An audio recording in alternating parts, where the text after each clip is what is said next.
Hello everybody, good evening and welcome to the United Stand. I'm Mark Goldbridge and this is your latest Manchester United transfer news and news on the United Stand on the 8 PM show, which I think is the best football show in the world, the 8 o'clock show. So welcome along to it. Lots to get into. Talks with Martinez from a tier 1 Argentinian source. We'll be talking about that. Is Ollie Watkins going to follow after that? Well, we hope so, because we've been linked to a striker that's going to make you all cry. You don't need to put Bambi on. You're going to cry your eyes out when you see this. For Bambi's mum dying, and that's not a spoiler, the film's been out for about 50 years, has got nothing on this. Also, we've got a little bit about a midfielder and the 8 o'clock topic, actually, because you run the show, to be fair, once I've got all the news out of the way. I wanted to talk about Ineos and what's going wrong and why they have absolutely screwed this football club by getting into bed with the Glazers. I mean, when you deep it, and I'll explain it to you, it's literally the worst thing that could have happened. It's the worst deal that could have happened. There's about 5 or 6 deals that would have been bad that wouldn't have been as bad as this. For example, if Sir Jim had bought the whole club, we'd still be in a better situation because he'd have all the club and all the responsibility. But we'll talk about that in a moment because we have got some topical stuff to get into around this horrific striker link. And also, we're going to talk about Martinez and Ollie Watkins. But before we get into that, it would be remiss of me not to tell you about Manscaped, one of our favourite sponsors. But we like all our sponsors, really, don't we? And they do support this community with some fantastic offers. And Manscaped do as well. 20% off with the code TUS20 and free worldwide shipping. This means if you live in Australia, you get 20% off, but you also get the shipping free as well. And it's not just Australians who benefit from this, it's everybody, because it's free worldwide shipping plus 20% off. What is Manscaped? It's trusted by millions of men worldwide for male grooming. You can use the beard trimmer on your face. You can use the weed whacker up your nose. You can use the handyman for a clean shave, and it's very handy. You can also use the lawnmower for down there to trim the grass and make the yard look bigger, essentially. Trusted by millions of men worldwide. And as I said, I am still showing. I haven't used it yet, which is I'm going to use it, but that's why it's still boxed. The Lawnmower Ultra, and this one. I don't know whether it's like, I don't think it's a special edition or anything like that, but it is very special because, as you can see, my other one, I've zipped it up. We're live. There it is. Look at that. Nice little package and beautiful in the hands. Can't wait to use it. Won't be showing you live, but trust me, it'll be a very enjoyable affair. I'm not having an affair with it. It buzzes, but no. Manscaped, 20% off, free worldwide shipping. Check it out. You won't regret it. TUS20 is our gift to you. Thank you very much to Manscaped. Okay, let's get into this. So, look, this is coming in from Gaston Edel. He has over 1 million followers on Twitter, or X, as they now call it. He is a tier 1 journalist when it comes to Argentina. And in the last couple of hours, he has basically said this. Manchester United have made a move for Martinez. Discussions with Villa are already underway. Now, would you sign Martinez? I suppose is going to be the first question. But this is very, very, very well sourced. I have my own opinion on it, but, and I will tell you that in a minute, but I'm being really selfish here. I have to share this. You know, what do they say about you should talk when something's bothering you? And a problem shared is a problem halved. I have to share this because I don't know whether some of you know about this and I need help. This is coming in from Paul Hurst, who writes for The Times. And he's not the first person to say this, but he has said this in the last 20 minutes. Manchester United are considering a move for Nicolas Jackson, whose future is in doubt at Chelsea. I cannot tell you how horrific this deal would be. You know, I don't like sharks, and at the end of Jaws, where he falls down the boat into the mouth and is, you know, if you've seen it, it's horrific. This is more horrific than that. If we sign Nicolas Jackson, we're more done than a porn star doing a 100-to-1 challenge. We are absolutely messed up. We cannot go near this deal. And I don't want to set Rio's alerts and notifications off that, you know, think about his family and friends and don't be doing petitions. I can't do this anymore. I can't do... Well, I can do it, actually. That'll make them think I'll stop. That'll make them sign him. I can do it, actually. If we sign Nicolas Jackson, I am going to call him rubbish and shit from day one. I'm going to call him a flop. I don't want him at the club. We did it with an Artovich for different reasons, but I do not want Nicolas Jackson at this club. And I'll tell you why. I'm allowed to. I'm allowed to have an opinion. I think he's shit. I've ripped the piss out of him at Chelsea. Every time he misses, I go, "Who's bad? Chambon!" You know, I cannot. You know, the thing is, I'm a hypocrite if I don't do it. And also, I don't want us to be like Arsenal, funding Chelsea. Just because Sir Jim supports them. In fact, if we buy Nicolas Jackson, Sir Jim Radcliffe is a sabotaging prat who has done it on purpose to fund his real football club. We cannot be funding Chelsea's quest to break into the top four forever by buying their shit so they can buy better players. No. No, no, no. I do not want Nicolas Jackson at all, and I had to get it off my chest because we keep being linked to him. I'd rather have nothing. I'd rather have nothing. I really would. I don't want him anywhere near us, and I don't want to fund Chelsea anymore. Fair play to Chelsea for getting Arsenal to do it, but we did it with Mason Mount. We shouldn't go anywhere near this again. So for me, it's a big fat no. Anyway, going back to this story that actually could be quite positive. What are your thoughts on this Emi Martinez news? The source is very good. You know, this source is basically what do they call that sauce that you get in Spain? I always call it alioli, but I think it's called. I think I've added a vowel in. It's absolutely lovely. So, what about Caesar salad dressing? You know, it's a very good sauce, but it's a strange story. He's really good when it comes to Argentinian transfer news, and he's basically saying that we're in talks with Villa over a move for Martinez. Now, I like this player. Aioli, that's it, probably. I think it's called Aioli. Aioli, that's it. It's lovely. It's really nice. Fantastic. And reminds me of summer. Nice bit of bread, bit of barbecued chicken, and a nice salad, and probably a glass of milk. But yeah, I hope there's something in this. I really do. I think we are in such turmoil at the moment. I was talking to Terry on his channel this morning, actually, and I was saying, you know, if you're a Liverpool or Arsenal fan, it must be great.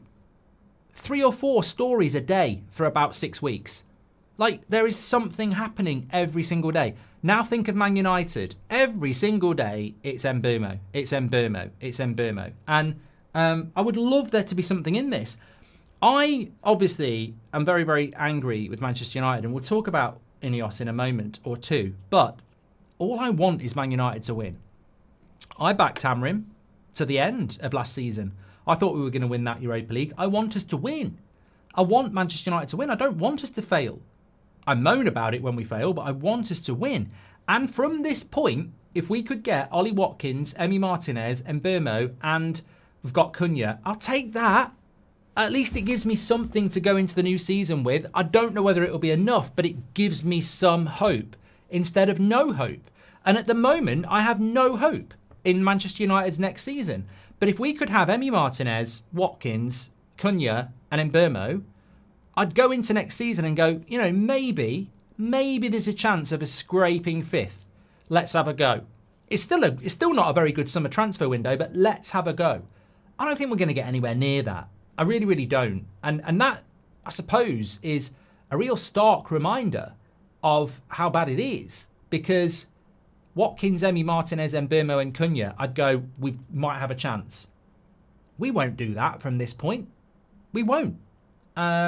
Which is really, really sad. But in relation to Emi Martinez, I don't doubt the source. I just don't see how we do this deal. It would be great. It would fit with absolutely everything we've been talking about since March. We had the exclusive on that in the international break. Amorim wants to replace Onana. And he should be replacing Onana. And if Onana won't go, the only way to replace him is to bring a goalkeeper in. And now's the perfect time because Onana's injured. So now is the perfect time to bring a goalkeeper in. I think any genuine, ambitious football club would replace Onana. You wouldn't... Surely, Sir Jim Radcliffe understands that. Surely, in his years and years of building success from nothing to being a billionaire, he must understand that as the boss, you can't be dictated to by the staff. You can't say, we would like to replace you, and then that player goes, well, I'm not going anywhere, and then you go, okay, you can stay. I think we have to bring a number one goalkeeper in and basically say to Onana, you're not playing anymore, so you better find a move. You've got 6 weeks. I'd love to see us do that. I'm not going to write it off that we won't do that. But my confidence in it, even though the source is good, even though it's the right thing to do, my problem with it is, look at what we've had for the last 7 weeks with Mbeumo. I can't see us dropping the money for Martinez without moving Onana on. I just can't see it. But I hope we do. And it's amazing that if we go back to the start of this transfer window, or even just before, the two priority positions that all of you were arguing about was a goalkeeper and a striker. We may not get either of those. And if we get one of them or two of them, it's going to happen very late in the transfer window. They are priority positions. They score you goals and they save you goals, and we've not done anything about it. So look, I can't really add anything more to the Martinez story other than it's a very credible source. It says we're in talks with Aston Villa. In fact, I think it says we're in discussions with Aston Villa and we're making a move for him. I hope it happens. What I will say about the player is he is... I always forget his age. I think he's 33. He might be 34.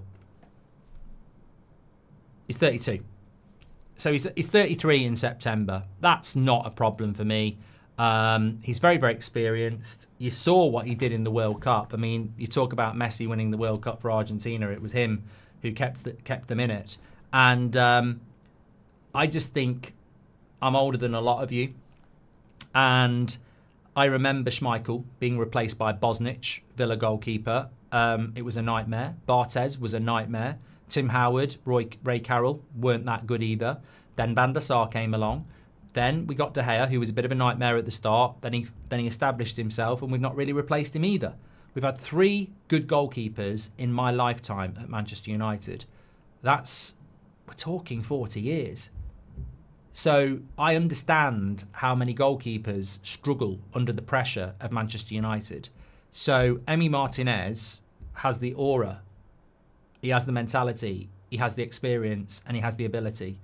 I think it's a very, very intelligent move if we make it. I don't know whether I trust us to do it, but for me, it's a big, big yes. Let me just run a poll on this actually, because we haven't been doing enough polls. Would you take Emi Martinez? There we go. And also in the goalkeeper market, apart from Costa, who's sort of priced out. No. Sean Turner says, realistic window, Cunha, Mbeumo, Watkins or Mateta, Martinez and Esteban. It's not the best, but it's where we are now, and that gets us top half. Sean, from this point, I would grab that. I wouldn't give it an 8 or a 9 out of 10. I'd give it a steady 6 or 7 if we can get some players out the door. Because for me, even if we had... I'll tell you what, this is how I was going to rank the summer transfer window, and this is how I'm going to rank the summer transfer window on the 1st of September. 5 points are available for incomings, and 5 points are... No, sorry, 6 points are available for incomings, and 4 points are available for outgoings. So, if we had a really good summer transfer window, that would have been a 6. And then it would have been a 7, 8, 9, 10, depending on what we got rid of. So, I would bite your hand off, Sean, for that summer transfer window now, even though it's late. Class of 99 says Emi is on the decline and attitude would steer clear. You can't be on the decline at 32 as a goalkeeper, mate. It's the equivalent of being 26. Matthew H says awful value for 33. Go get Costa. Matthew, respectfully, awful take, because you're talking like we have huge amounts of money. Can't afford Costa. Can't afford Costa. He's a passion merchant. He's not that great, says Nick. I think that's very unfair. I think there's just a dislike for Emi Martinez. I think he's a very good goalkeeper. Would be good to see Vitek in pre-season. Good goalkeeper, says Maliki. Realistic, done that from Sean. Jim's net worth fell from 25 billion to 16 billion last year, says Lunda. Bloody hell. And they say nurses have it hard. Hi, Mark. I mean, like hard work, nothing like that. Hi, Mark. Off topic. I honestly don't care what people say. Ineos are worse than the Glazers because they enabled them to stay and make our club worse. They both need to go. Absolute garbage human beings, says Lee. Well, look, there's a couple of other things I want to talk about, but let me just bring this in because it is the 8 o'clock show and we like to have a running theme running through it. So I wanted to bring this into the show tonight and I was going to bring it in at the start, but I was thinking about this and just picking up on what Lee said. We're obviously speculating about a transfer that might not happen. And Jade says, I think Martinez is overhyped as well. So some of you do. That's fine.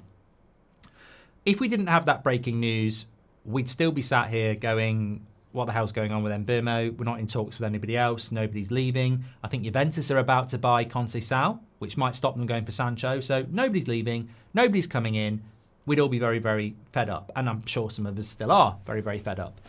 And I was thinking about, like, the ownership structure of Manchester United, and there are people who go, well, you know, Sir Jim can't put his own money in because he doesn't own all of the club.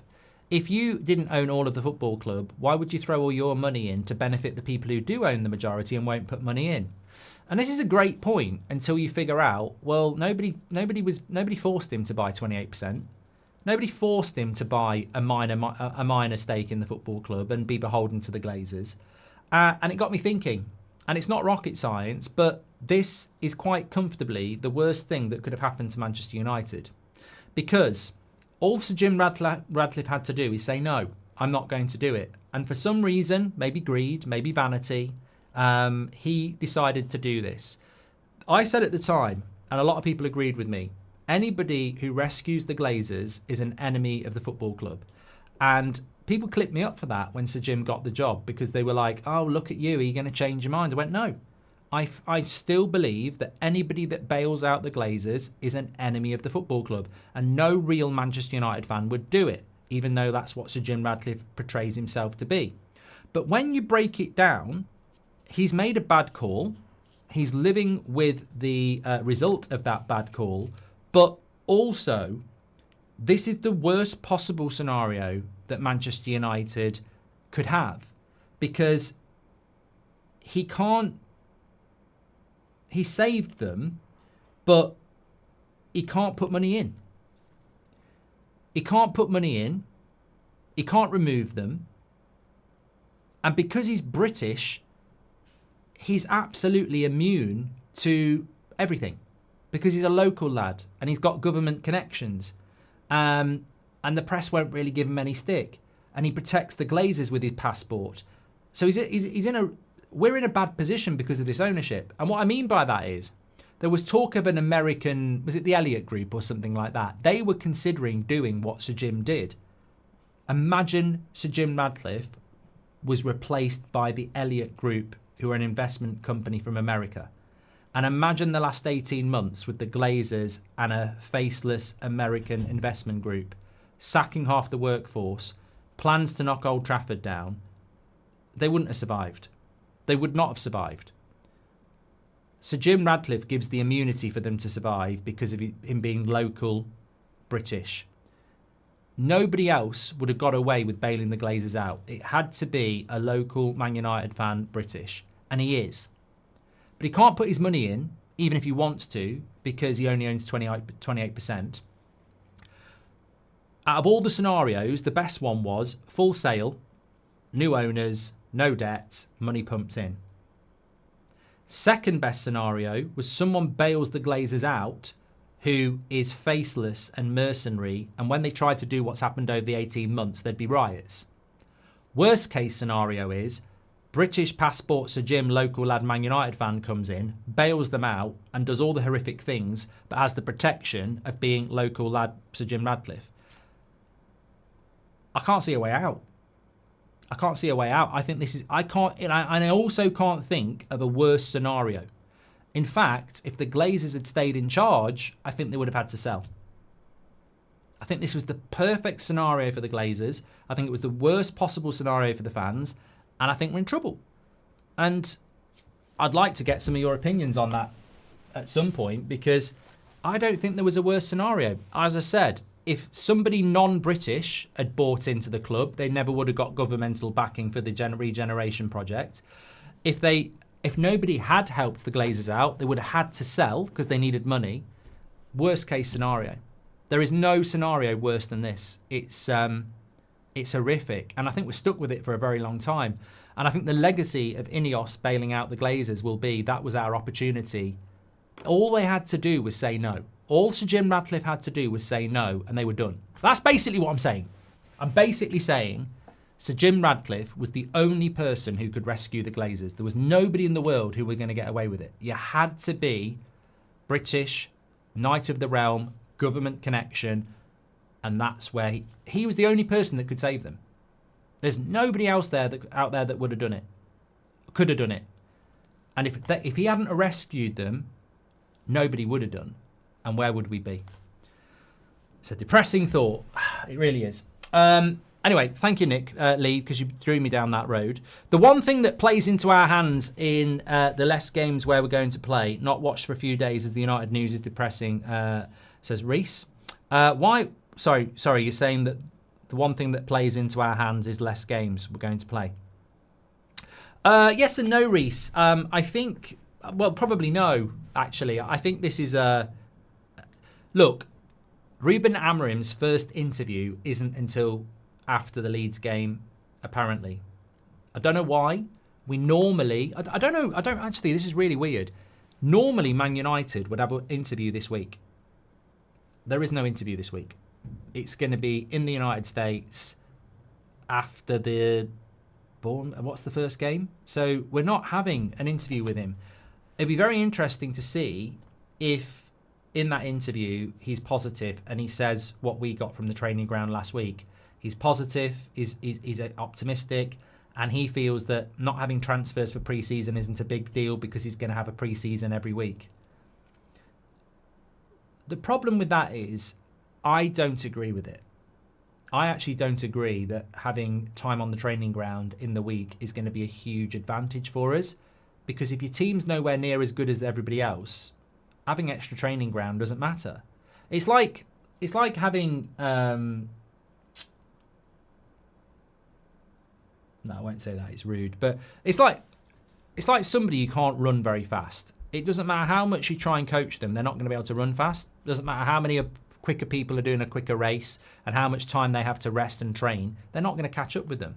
And I don't think we are going to catch up with people. And what people don't understand... That was a crap analogy, by the way. The rude one was better, but it's not 9 o'clock. My point is, imagine we're having time off in the week because we're not in Europe. Well, neither are Bournemouth, neither are Fulham, neither are Brighton. There's a lot of teams that beat us last year that also have the week off as well. Like Wolves beat us. The teams that are in Europe, who we might play on the weekend because they're tired, okay, I think Forest will benefit from them being in Europe and us having the week off. I agree with that. Maybe Villa will benefit from that. Thursday night football, same for Forest. Maybe Spurs. But maybe Newcastle. So I think there's 4 teams out of 20 where we might benefit from having extra time in the week because we're not in Europe. But everyone else won't be in Europe. And Chelsea, Liverpool, Man City and Arsenal have got such big squads and are so better than everybody else. I don't think it's going to make a massive amount of difference, to be honest. 84% of you, by the way, would take Emi Martinez, so that's a bit of a landslide. Can I just shout out to Jake, Kyle, Keith, Wayne, Scott? He's gifted 20 memberships again. Did it last night. Give him a shout out. Legend of the chat, thank you. Although, let me just refresh. I don't know whether they actually have registered. I'm just having a look here because people are saying they didn't get one. No, I don't think that actually did happen. There's only 2 new members, so I don't know what went wrong there with Keith, Jane, Scott, whatever, but I'm not sure that actually happened. Talks begin. It takes us 2 weeks, or it takes us weeks or months to buy anyone. what they've been doing up until now, counting their gold, says Mike JW. Thank you. Let's Talk Football says, about a month or so ago, I couldn't wait for the Premier League to start. Most of us are depressed before it's even started. Still, some people think Jim is the Messiah. Oh, well, look, I would love to send that message that I said a couple of minutes ago to anybody that thinks Sir Jim Radcliffe and the Glazers teaming up together is a good thing. Explain to us why it's not the worst possible outcome for Manchester United. I think any other outcome would have been better than this. I think it's the perfect storm for the Glazers, and Sir Jim walked straight into it. Sounds like we need the hotometer back, Marks, as the streets will never forget. I mean, the fact that the hotometer has retired halfway through a transfer window, just, I mean, you couldn't put it any better than that. We have a hotometer that hasn't been on in about a month because there's nothing hot about Manchester United's transfer window. It's incredible. How credible are the Martinez rumours, says Ash? Well, I don't believe that we're in talks with Emi Martinez, but the source is very good. So the news is just PR spin before tomorrow's kit release, says Jay. I've seen the new kit. There is a new kit out tomorrow. I don't like the new kit. I thought the home kit was quite nice. I think the third kit looks very good, but I don't like this away kit. I'm allowed to say that. I don't like it. It doesn't look like a Man United kit to me. But some people say it's cold. It's clean.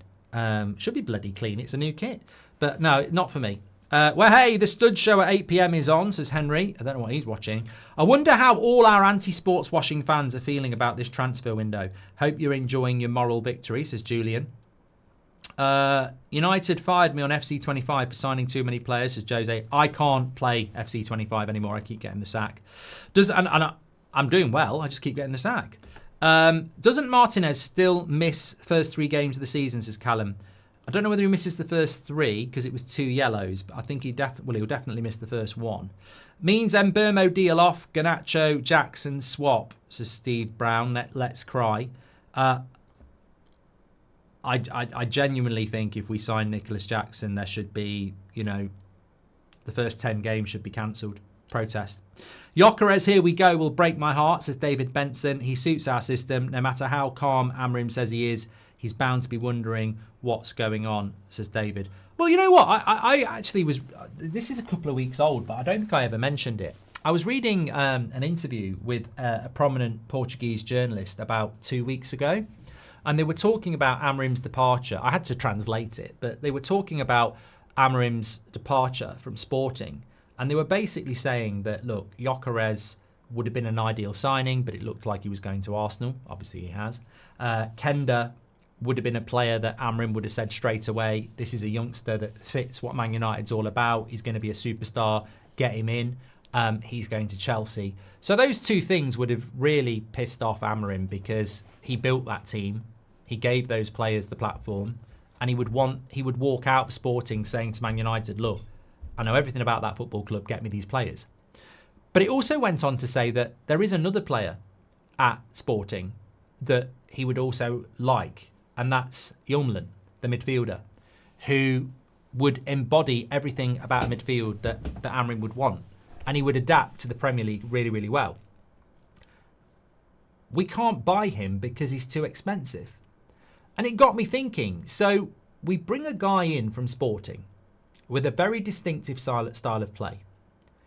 If ever there was a case to get a couple of players from Sporting, it would be with this, because they know the system and they know the manager, and he can trust them straight away, and he doesn't have to adapt to them. Like Dorgu, he's got to teach him. Cunha, he's got to teach him. But the scary thing is that, yes, Gyökeres has gone to Arsenal and Kenda's gone to Chelsea, which is just incredible, of course. But with Yumlin, he's actually staying at Sporting because we can't afford him. This is the manager's first ever summer transfer window, and a player that he would want in his midfield, who we could probably negotiate with Sporting and get, we can't get because we don't have the money.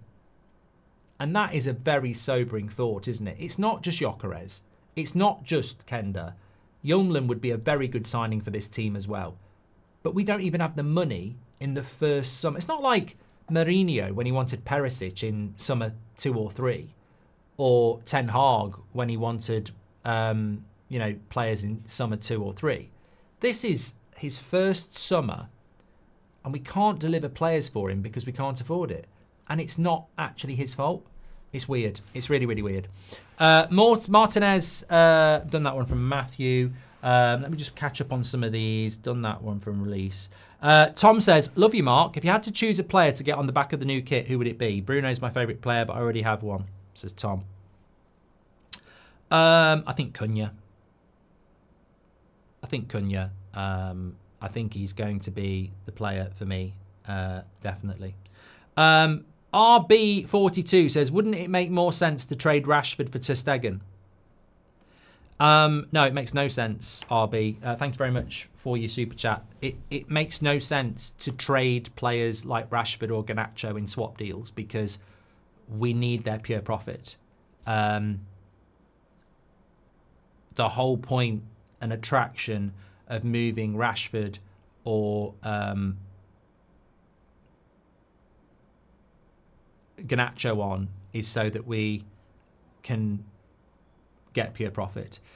Reese BW says, I want to see a season of Rashi up front in an Amorim system.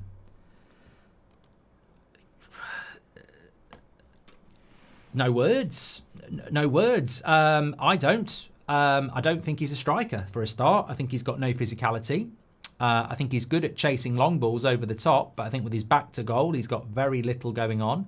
I think he's a decent left winger in a team that plays left wingers, but as a striker up front, I've seen him play up front so many times for Man United. He's just not a striker. Plus, can we just remind ourselves that Amorim doesn't want Rashford anywhere near Man United, and he doesn't trust him. That's all that matters, really. You can have your own opinion, but Amorim doesn't want him anywhere near the club. So it's not going to happen, is it?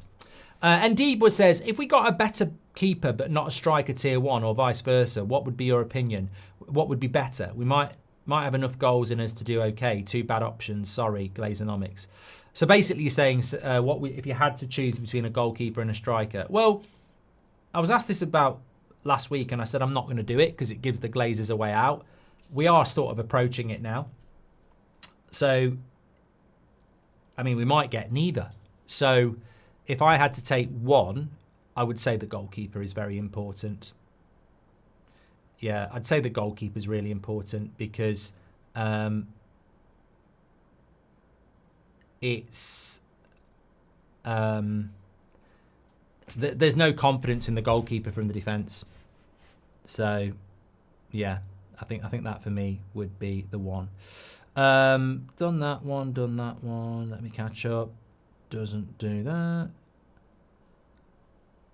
Andre Gomez says, I worry that our younger talents and our ambitious players will eventually get tired of the club and leave to run to better clubs. Why would anyone want to come? Look, I never thought I'd say this, but the way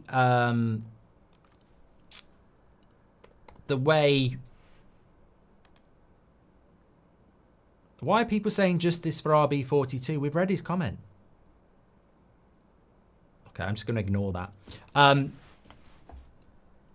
The way things are going with Manchester United, Chelsea, Man City, Liverpool and Arsenal are clubs that are making a huge amount of money now. And if in a year or two, Ahmad's one of the best players in the league, but we're not in Europe, they will just put an offer in. Chelsea definitely will. And I suppose you probably would get to a point where those players might want to go and Man United might want to cash in. So, you know, Andre, you're not wrong to think that. I think, look, all I would say is that gone are the days where we can say we're Manchester United, no one's going to want to leave us, you know? Ben Jacobs has apparently said something. Let me just have a quick look. He's on the show on Thursday, by the way. Let's have a look. Cole Palmer met with the president of St Kitts. Leeds have now reached an agreement in principle for Sean Longstaff. Manchester United and Milan both hold a genuine interest in Esteban. Man United have now held talks on the player side. No formal approach yet, but Brighton are open to selling. Well, you know what I would say about Esteban? is that if Man United end up signing him, Ben Jacobs broke that weeks ago to Beth on this channel. And everyone was like, what is he talking about? He did also mention Ndidi, which gives me nightmares, but he did mention that a long time ago. So if anything comes of it, fair play. I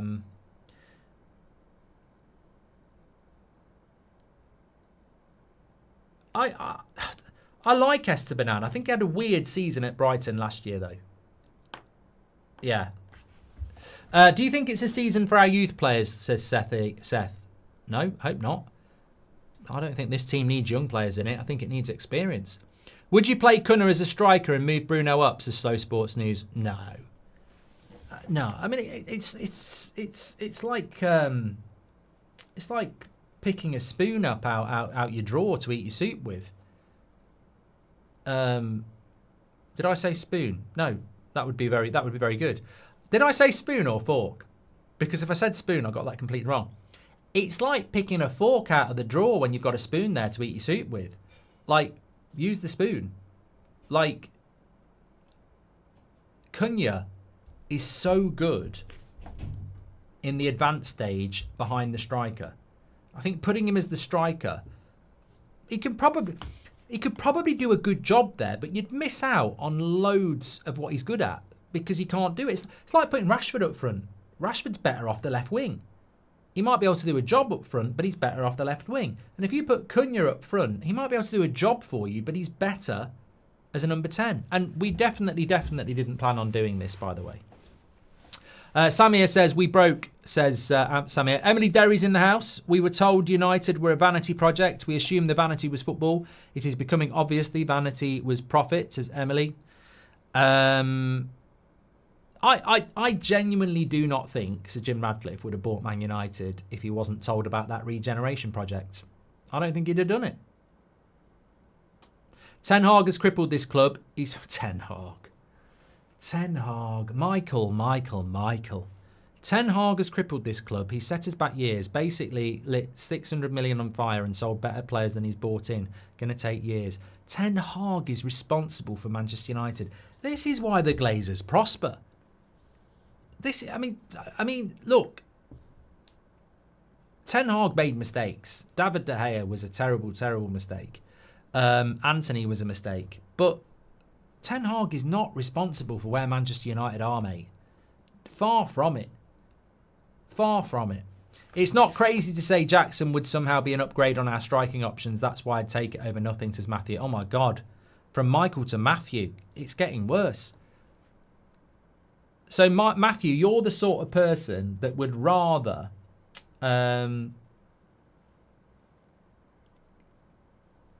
get punched on the nose than kicked in the nuts, basically, because it's mildly better. It's still painful. Our whole summer is based on selling Garnacho, says Captain Felicio. Well, he's the only one that's going to bring money in, I thought, yes. 15th, shares up 7% in 1 year. Fans suffers, Glazers win, says TD. The only way to influence our owners, sadly, is consumer disengagement. Stop buying the product, tune out, avoid watching games, but we can't, says the truth, mostly. You know why we can't, though? You know why we can't? Because there are so many people whose match day experience has been passed down generations. There are so many of us that, you know, look forward to pre-season games at strange times because we love Manchester United. There are so many of us that cannot help get drawn into any little story about this football club because we got this football club handed down to us from people who loved it as well. And it's not the football club that's the problem. And I think a lot of people think, why should I turn my back on Manchester United? Why should I suffer when me turning my back on them will not remove these people anyway? And Manchester United's not the problem. It's the people who own it. And there are other ways to cause them problems without buying a shirt or getting rid of your season ticket. I want to see a season of Rashi up front. Oh, that was terrible, Reese. You took the biscuit. Unpopular opinion, but shouldn't we forget Mbeumo and go for a striker and keeper, says Rob Always United. Well, I don't think it's unpopular, Rob. I want Mbeumo now, and we've spent 7 weeks on Mbeumo now, so we need to get Mbeumo now. But I will back you up on this, Rob. I never really understood why we bought Mason Mount. I never really understood it. We didn't need him. We spent £55 million on Mason Mount. We didn't need him, and 2 years later, I'm still confused. That £55 million at that time could have gone on to a position we didn't get. If I remember correctly, we needed a centre-back. We needed a midfielder. And we bought Mason Mount. Now, I look at Man United, and when we got Cunha, I was like, well, we've got a number 10. We've also got Xerxes. We've also got Mount. We've also got Bruno. And we've also got Ahmad. So, I was quite happy with those 4 options. When we got Mbeumo, I was like, so we've got Cunha, Mbeumo, Bruno, Mount, Xerxes, Ahmad. 6 players for 2 positions. Now, yeah, you can play Bruno in the midfield, out of position. You can play Ahmad on the right. But we're really stacked in the number 10 position. But we're really light in the striker and goalkeeper situation. So, yes, I do agree with you, Rob. I want Mbeumo now, and I'd be pissed off if we didn't get him. But we probably shouldn't have gone for him after Cunha. We probably should have gone for a goalkeeper or a striker because they are more of a priority. It's a weird one. I get what you're saying. Logically, I agree with the logic. We should have gone for a goalkeeper or a striker after Cunha. But now that we've gone for Mbeumo, I'm really excited about it. But no, I don't think it's an unpopular opinion, Rob. I think we should have gone for a striker or a goalkeeper because they are more of a priority than another number 10. So I do agree with you. A goalkeeper should have been a priority. I think Mbeumo will do very well for Man United when he signs, but we should have gone for a goalkeeper. Will the players look lean in the new kit, says Thornster.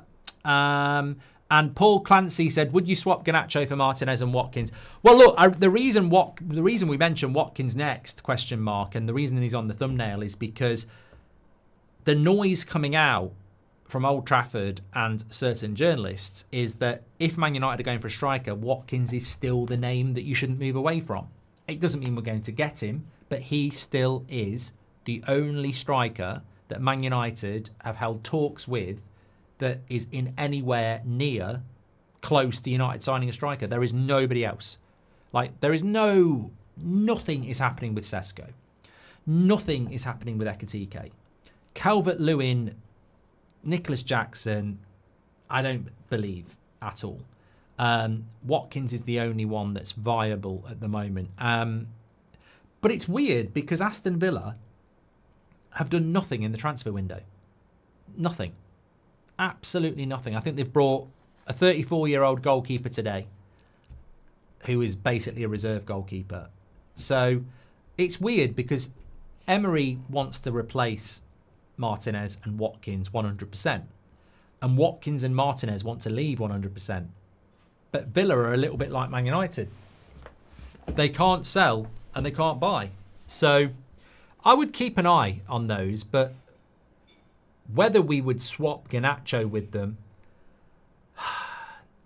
it's a funny one, Paul, because I remember Swedish Ramble on X explaining this about 6 months ago, and I would trust him over anybody. I think if you swap a homegrown player for Martinez or Watkins, the book value of them is higher than Garnacho, so we'd make a loss. So I don't think it's a good idea to swap homegrown players because you lose the pure profit on the books. And knowing United are so financial, I wouldn't have thought we would do that. But there might be people who understand it better than me, but I definitely remember that because it was about swapping Garnacho with Napoli for Osimhen, and it was basically United would make a loss on that because Osimhen's book value would be higher than Garnacho's. I agree with everything you say, United-wise. However, I do believe Xerxes is better than all of the strikers we're linked with. I think a front three of Cunha, Xerxes and Ahmad or Mbeumo would be decent. Reese, I would keep Xerxes and Rasmus over Nicolas Jackson. I would keep Xerxes and Rasmus over Calvert-Lewin.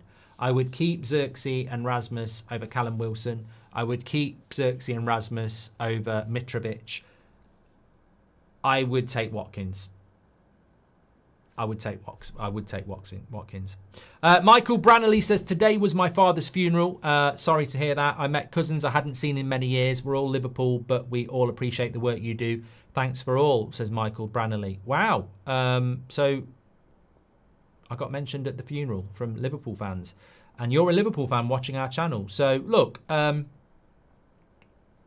wasn't expecting the Liverpool bit. Really, really sad to hear that about your father. And I hope you're all bearing up okay on this difficult day.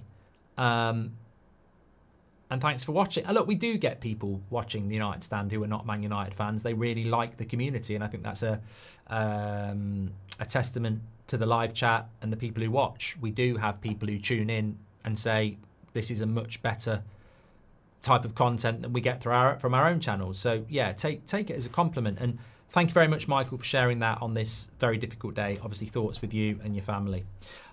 Stephen Campbell, thank you very much for your super chat. Cryptic says, United asking for 60 million for Garnacho, but saying Mbeumo isn't worth 60 to 65 is an absolute piss take. Yeah, I mean, look, United have wrapped themselves up in, idiot paper, haven't they? What is idiot paper? In my mind, it's just wrapping paper that says idiot all over it.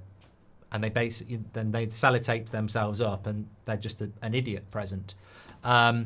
They really have wrapped themselves up in idiot paper because, I mean, look, normally I'd sit here and say Mbeumo is worth 60 million, so we're idiots for trying to negotiate a lower price. I don't even need to say that because Cunha went for 62. They're the same age, and they had the same season. So there you go. There's your line in the sand, 62. Alanga went for 55, and Mbeumo had a much better season than him, and he's a better player. So 55 becomes 60. There are other players that have gone for roughly around that price as well. Kudos, Gittins, Pedro. So his price is 60 million, or maybe 62.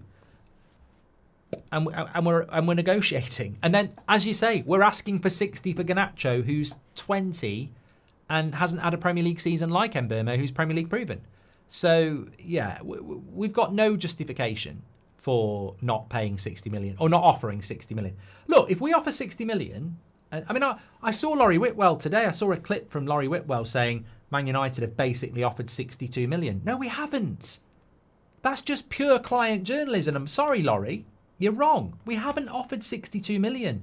And these journalists who have these relationships with the club and basically come across as if they're doing their dirty work, we haven't offered 62 million.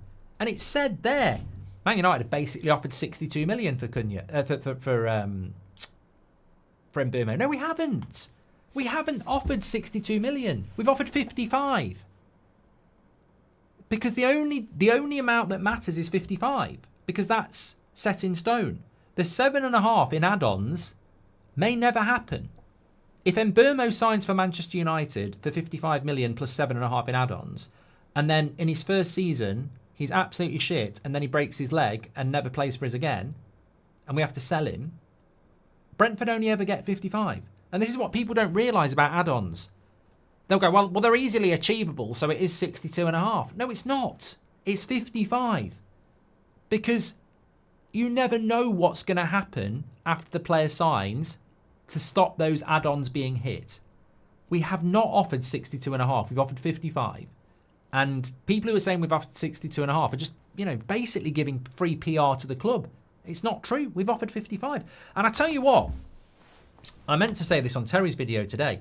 Going back to Mbeumo for a moment, can you believe we offered 45 plus 10 in June? I mean, how ridiculously bad is that offer now when you think about it? We had the David Ornstein drop at the start of June. We then put a bid in of 45 plus 10, and we left that for about 3 weeks before we offered 55 plus 10. So for the first two or 3 weeks, the offer that we put in was 45 plus 10. Now compare what Gittins went for, what Pedro went for, what Alanga went for, what we paid Cunha for, and we offered 45 plus 10. We may as well got in a car, an Uber from Manchester to Brentford, walked into their chief negotiator, took a big shit on his head and say, we've also billed you for the Uber. It's just the most offensive opening offer you could make. 45 million plus 10 for Mbeumo when you've just paid 62 for Cunha. It's just terrible negotiating.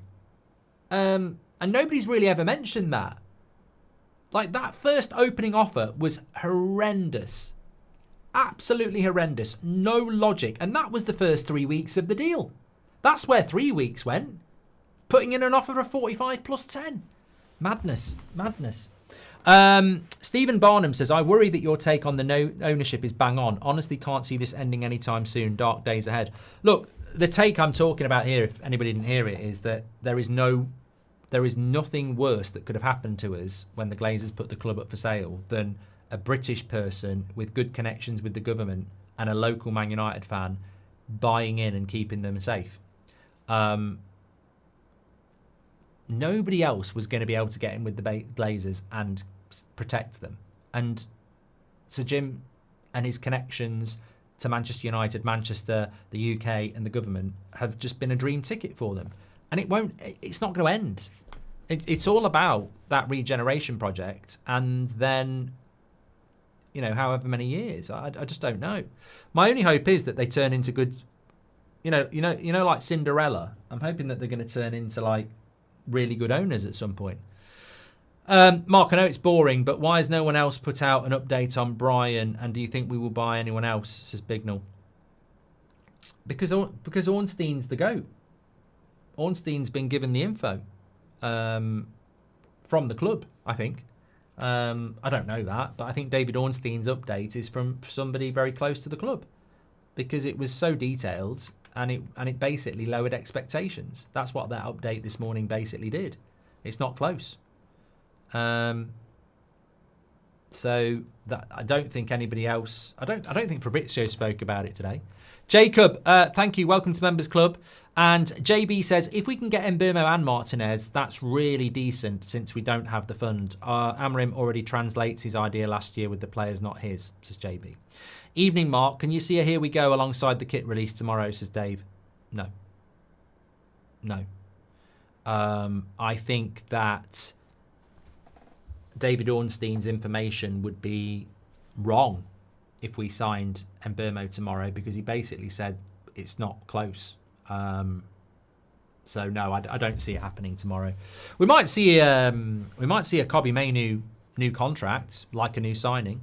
Ferdinand won't defend Nicolas Jackson because he's not British, says some guy. Mark, please can you look at the Ben Jacobs update because the chat is having a meltdown trying to get your attention.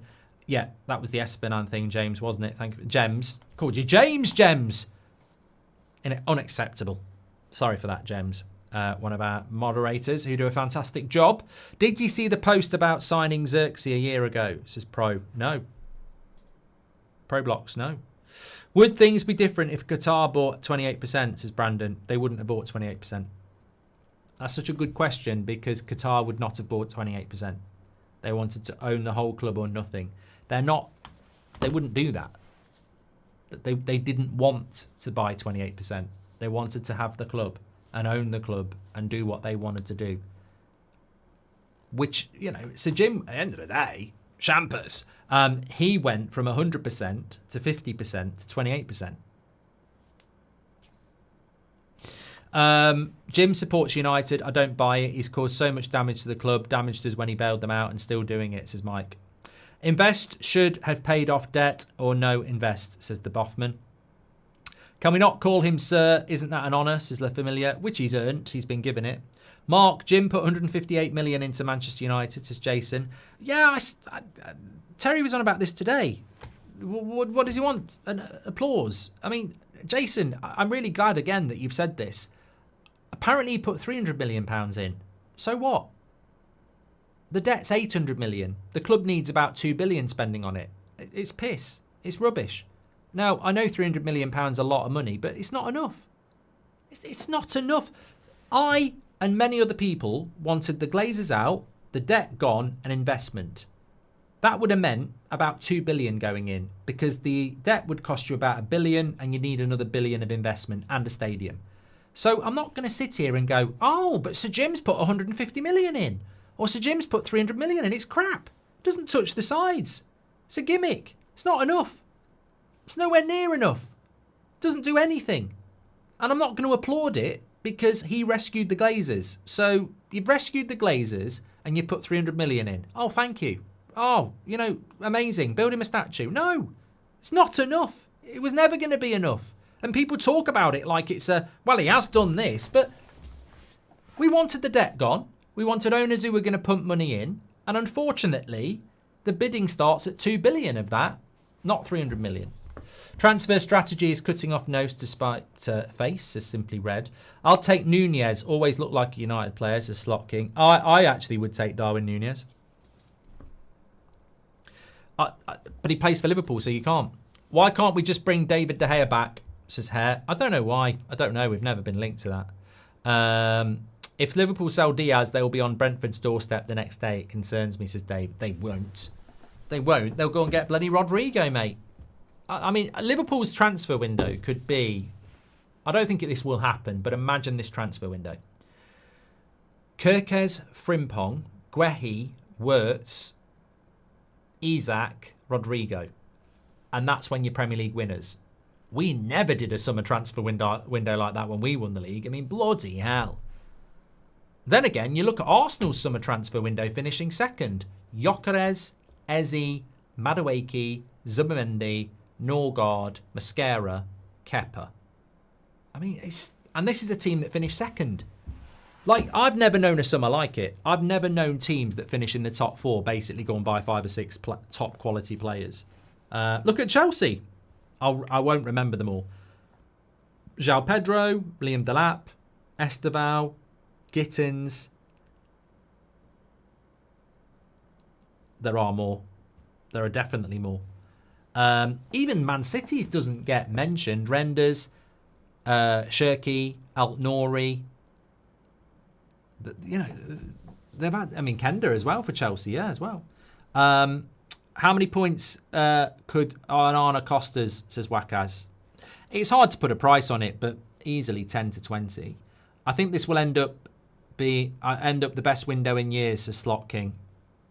Yeah, because you've got Slot in your name. You're a bloody Liverpool fan, aren't you? Well, bloody stupid. D. Khan, thank you very much for joining the Members Club. Don't believe for a minute the recruitment team only work on one deal at a time. Look how we signed Yoro. It came out that we had been working on the deal for months and no one knew about it, says James Plays Keys. No, not really. We knew about Yoro for about a month before we signed him. I would have to disagree with you there, James. I don't think United are capable of just dropping a signing out of nowhere. They could move on a deal quickly, but we definitely won't have been working on stuff that we're not aware of. Like, that's not how the football world works. You either work really quickly and get it done, but you can't keep a deal quiet. Because agents want better fees, so they're leaking out. Players want different offers, so they're leaking out. Especially around Man United. We can't keep things quiet. No way. Emmy is on the decline. I'd steer clear, says Class 99. We read that one. Thank you very much. Appreciate that.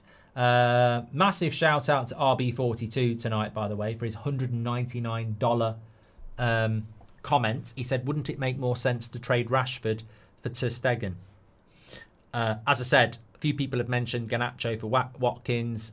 I don't think United financially want to trade players that are going to bring in pure profit, and Rashford and Garnacho would bring in pure profit.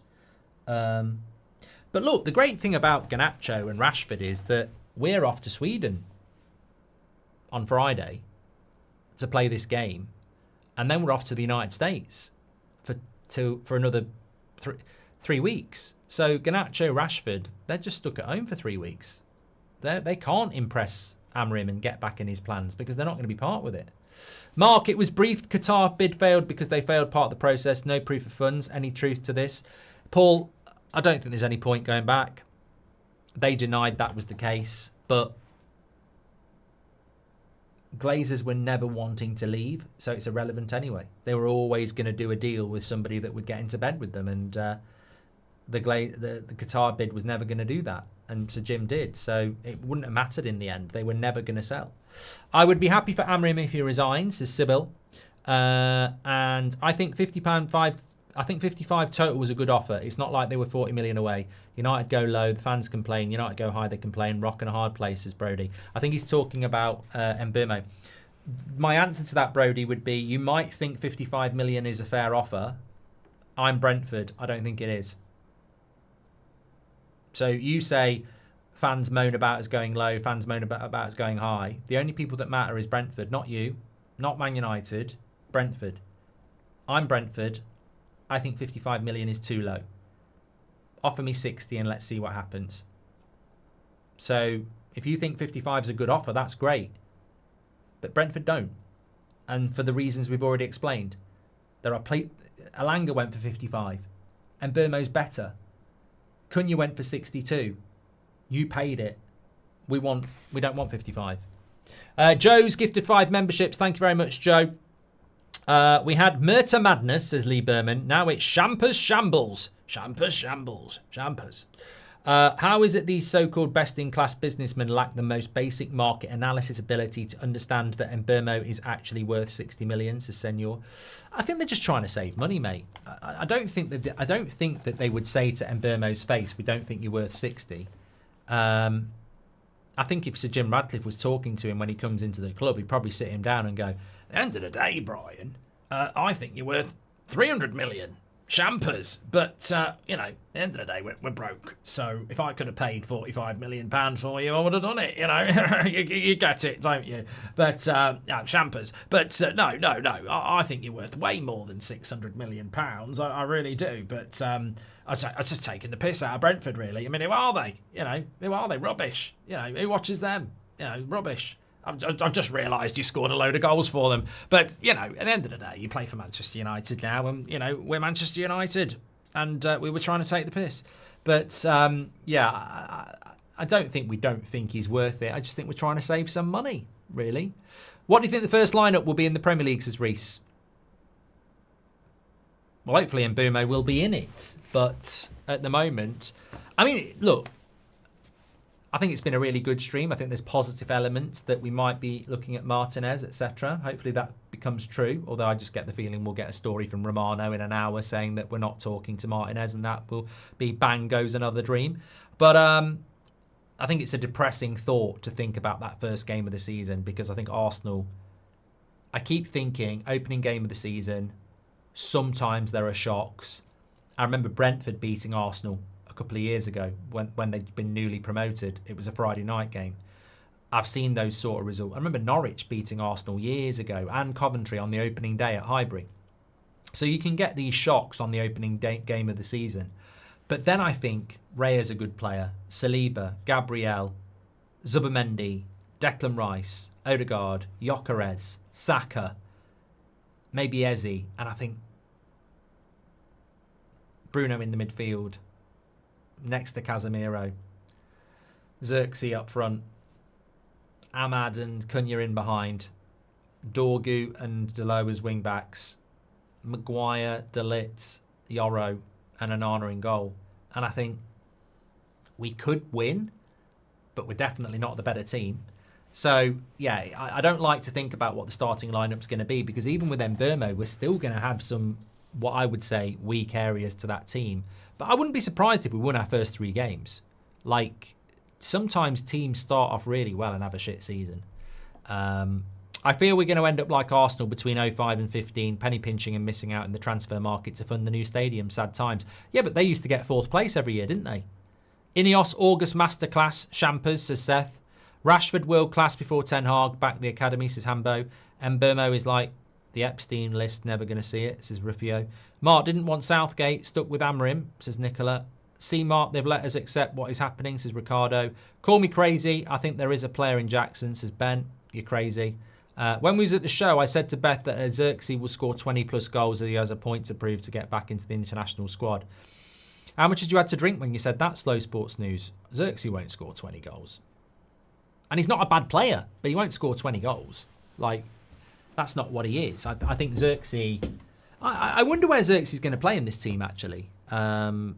he might play as a striker. I mean, look, if Xerxes is going to be a striker, you've got to sell Rasmus if you want to buy another striker. If we're keeping Xerxes and Rasmus and using them as a striker, we don't need to buy a bloody striker, do we? It's weird. I don't really understand what the plan is at the moment. Maybe we'll start to see it on Saturday. I'm looking forward to the game on Saturday, actually. Chelsea, the most successful English club this century, says Stallone. Do you not want out to that at night, Stallone? I mean, we're only 25 years into the centre. I mean, that's just such a crap wank. That really is a crap wank, isn't it? Chelsea, the most successful club of this century. Wow. The parameters on that are terrible.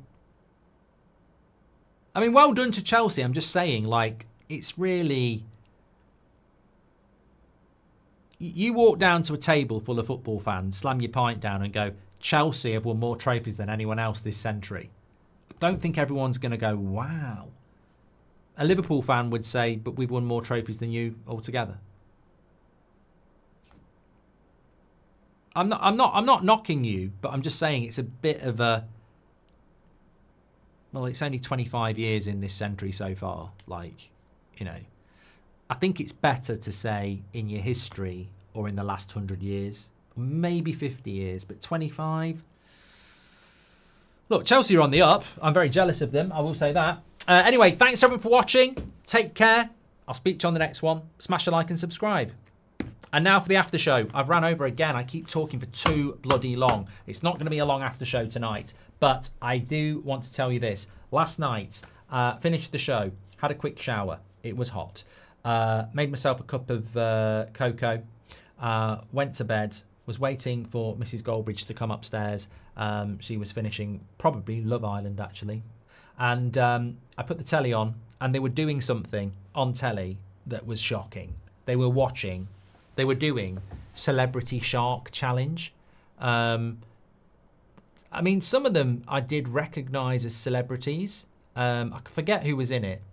The guy who did the advert for the guy in the wheelchair who did the advert for the BBC playing basketball. I think there was a girl. Oh, what was she on? I don't know. Anyway, they were basically walking around in the sea with sharks. And then they were going to go down in a cage with sharks. Anyway, I had it on the telly. And Mrs. Goldbridge says, oh, that explains why Jaws is on every night at the moment on ITV. They have Jaws 1, 2, 3, 4 on repeat. And I went, yeah, probably because they want people to talk about sharks. And then she said, would you go on that? And I said, no, absolutely not. And I said, you know what? If I was in a cage on that and you were in the boat with everybody and somebody said, wouldn't it be a laugh to pretend that the cage had snapped and he'd fallen to the bottom? I said, if you did that and then I got lifted up, you'd be divorced and everyone else would be going in the sea with the real sharks to get ate. I'm like, I'm not messing about. I absolutely hate sharks. They hate me. There's an unwritten rule that if I go any deeper than knee length in water in Australia, South Africa, or United States, or anywhere where one of them big twats live, they will eat me. I understand it. All their lives, great white sharks are swimming around, eating fish and whatever else they eat, trees, I don't know. But in every great white shark's head is, we must kill Goldbridge. If we get the opportunity, we must get him. From birth, they are obsessed. I haven't had millions of dreams in my life about these sharks for any other reason than that I'm public enemy number one. I will not put myself in a situation where I'm anywhere near one of them. No chance. I won't even watch Jaws because that's just too close. Even the Lego set's out of reach. I will not do it. So there is no money in the world that will put me in a shark cage going down to look at great white sharks. You know, someone did a Mr. T thing on me. I ain't getting on no plane. And then they give you some milk and then you drink it. And then the next thing you're on a plane. I ain't going in no shark cage. Oh, have some milk. Love milk. Waking up, I'm in a bloody shark cage. I'll lose my shit. I'm getting out. In fact, I'm not getting out. That's the worst thing you could do. But I would not be very happy. I would not be very happy at all. I couldn't think of anything bloody worse. And I tell you what, there wouldn't be one great white. There'd be about 50 of them going, let us in, let us in. And I've seen what a proper shark can do to a cage. I mean, bloody hell, it's basically a couple of bits of metal. If they want to get in, they're going to get in. Most of them just come and have a look and go, is it Goldbridge? No. Have you noticed how they'll go past it and go, give it a little touch? I'm hard, you know I am. But most of them are just having a look to see if I'm in there. And if I was in there, we'll see how sturdy those bloody shark cages are. No, not for me. Absolutely not. And then I was watching this documentary last night. It was actually about the book, Jaws, the person who wrote it, and then the film. And because it's 50 years, isn't it, since Jaws. And I can't speak. I cannot speak of the stupidity of these people. And I say stupid in the best sense because one of them got their leg bit off. They're in Australia. There's helicopters in the air. There's boats on Shark Watch. There's guys with binoculars. The beach is absolutely packed. And it's not like the Mediterranean where it's quite calm. There's waves coming in. I'm looking at this beach and this guy's going, yeah, these are basically, at the end of the day, mate, these are basically shark-infested waters. You'll see loads of them. And I'm looking at the sea and there's people just lying there on bloody lilos, really deep out with big waves going over them. And I'm like, there's no way you're just playing a game of chance. There is no way you don't know a shark's not just going to come in and snap you in two. And then it gets even better because there's some bloody race they do, which is like along the coast, but you're about a mile out. Well, not a mile, but you're far enough out, say 400 meters, and you swim for about a day. It's not a day, it's a few hours. And they do it every year. And they lather themselves up in this white stuff, which I thought was mayonnaise, but was actually probably sun cream. I thought they're even putting bloody sauce on themselves. They're going to attract them even more. But I think it was sun cream. And there's hundreds of them. It's got a name. I can't remember what it is. There's hundreds of them. It's some sort of iron bloody person thing. They swim for hours. And the guy who's doing it is going, the whole way, mate, I'm terrified. I'm thinking, you just don't know, right? Anyway, he swims out. He's only got half a leg. Because he'd done this thing. He'd been a bloody trainee lifeguard as a kid. And had his leg bit off by a shark. And he still goes and does that. I mean, once bitten, twice shy. That's what I say. But bloody hell. I'm just like, I can't say that I have total sympathy for anybody that gets eaten by a shark. I just want to say that before I say this. I have total sympathy with anybody that gets eaten by a shark. But if you are swimming around in water where you know they are, I don't want to see the headline, they were so unlucky. What was it doing there? It'd been swimming there for ages. Or she. Like, you're literally swimming in its habitat and it eats things.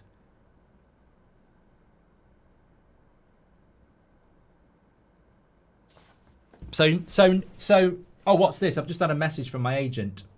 They've said, will you go on for $1 million? Yeah, sign me up. Yeah, I'll do that swim as well in ketchup. No.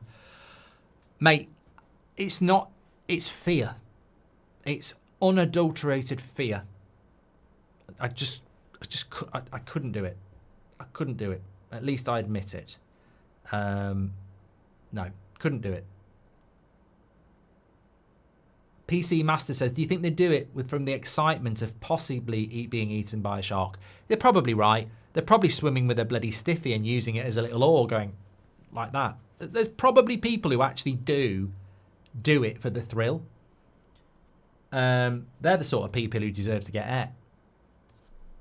Mark, it was, thank you very much. Anyway, random one, but if we sign 3 Prem players this window, Martinez, Mbeumo and Cunha, it would be the first time in our history we've signed 3 Premier League players, says Josh. Champers. Would you do 2 minutes in the cage to win the treble? No, Mike.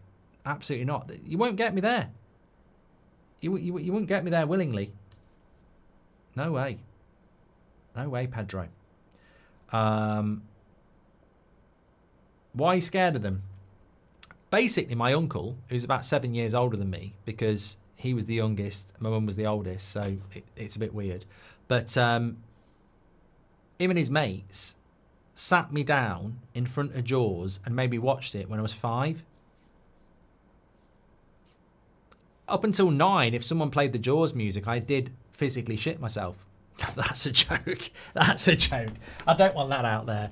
But no, I would leave the room. I can't start. I don't mind it now. Actually, I think it's a very good film. It's a very, very good film. But for years, I couldn't watch it. It made me, you know.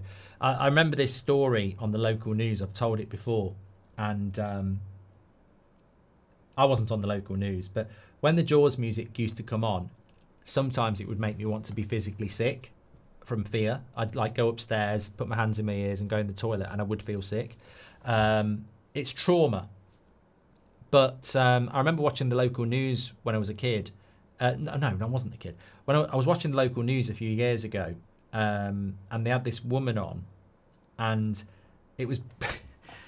shouldn't laugh. Basically, she hated Christmas, and she was moaning about how it starts earlier every year, and some shops in town actually have a Christmas shop, and they were like, and why is it you don't like Christmas? I mean, he knows. They set the camera up, and she goes, I'm allergic to Santa. And they were like, what do you mean? And she was like, if I see anybody dressed up as Santa or even a Santa gift, it makes me cry and throw up.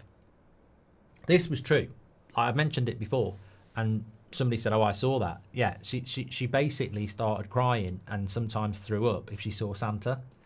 Now, as somebody who sometimes started crying when I heard the Jaws music as a kid and sometimes nearly threw up, that's fear and trauma because I was made to watch Jaws when I was 5.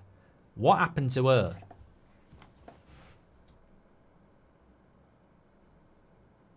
I'll leave it there.